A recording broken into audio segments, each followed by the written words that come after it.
గౌరవ సభ్యులు శ్రీహరి గారు. ధన్యవాదాలు అధ్యక్ష. మా ఒక్క నిమిషం తల్లి లేక నాకు అవకాశం వచ్చింది జర మాట్లాడిన అధ్యక్ష రాష్ట్రంలో నూతన రెవెన్యూ డివిజన్ గురించి ప్రశ్నోత్తర సమయంలో నాకు అవకాశం ఇచ్చినందుకు హృదయపూర్వక ధన్యవాదాలు తెలియజేస్తా ఉన్నా అధ్యక్ష. వాస్తవంగా చెప్పాలంటే రాష్ట్రంలో అనేక చోట్ల ముఖ్యంగా మక్తల్ నియోజకవర్గంలో ఉన్నటువంటి నా నియోజకవర్గాన్ని అస్తవ్యస్తంగా సగం నియోజకవర్గాన్ని వనపర్తి జిల్లాకి ఇచ్చి సగం నియోజకవర్గాన్ని నాన్పేట్ జిల్లాకి వేశారు అధ్యక్ష. గత కొన్ని సంవత్సరాల నుంచి స్పష్టంగా మక్తల్ నియోజకవర్గంలో ఉన్నటువంటి మక్తల్ను రెవెన్యూ డివిజన్ చేస్తామని గతంలో ఎలక్షన్ల ముందులో ఆ హెడ్ క్వార్టర్ జరిగిన ప్రతి మీటింగ్లో మాట ఇచ్చారు అధ్యక్ష. అదే మాదిరిగా ఆత్మకూరుని వనపర్తి జిల్లాలో ఉన్నటువంటి ఆత్మకూరుని కూడా రెవెన్యూ డివిజన్ చేస్తామని గతంలో ఎలక్షన్లో మాట ఇచ్చారు అధ్యక్ష. కానీ ఎక్కడ కూడా ఆ ఊసేలేదు అధ్యక్ష. ఈ రెండు రెవెన్యూ డివిజన్లు మక్తల్ నియోజకవర్గంలో వివిధ జిల్లాల్లో ఉన్నాయి కాబట్టి రెవెన్యూ డివిజన్లు అనివార్యం అధ్యక్ష.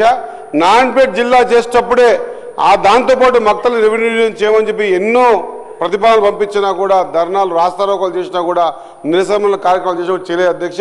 అదే మాదిరిగా దాదాపు ఇక్కడ మక్తల్లో కానీ ఆత్మకూరులో కానీ 100 రోజులకు పైబడి నిరాహార దీక్షలు కూడా చేశారు అధ్యక్ష. రెవెన్యూ డివిజన్ల ప్రతిపాదన ఎలక్షన్లో ఓటు మార్చుకోవడానికి మాత్రమే ఉపయోగించారు తప్ప రెవెన్యూ డివిజన్ని ఏర్పాటు చేసి ఆ ప్రాంత ప్రజల అవసరాలను తీర్దామనే ఆలోచన రాలేదు. కాబట్టి ఇప్పుడైనా మన ప్రభుత్వంలోనైనా అస్తవ్యస్తంగా ఉన్నటువంటి రెవెన్యూ డివిజన్లు కానీ మండలాల వ్యవస్థ కానీ పూర్తి స్థాయిలో దాదాపు 5,000 జనాభాకి ఒక మండలం ఉంది. మా దగ్గర 45,000 జనాభాకి ఒక మండలం ఉంది అధ్యక్ష.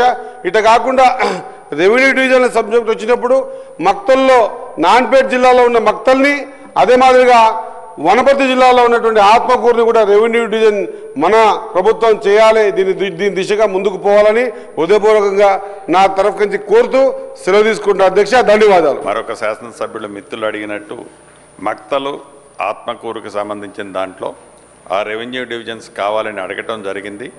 తప్పకుండా గౌరవ కలెక్టర్ గారికి ఆదేశాలు ఇచ్చి ఫీజిబిలిటీ ఏంటో ఒకసారి వెరిఫికేషన్ చేసిన తర్వాత ఫీజిబిలిటీ ఉంటే మటుకు తప్పకుండా దాన్ని పరిశీలించడం జరిగింది అధ్యక్ష.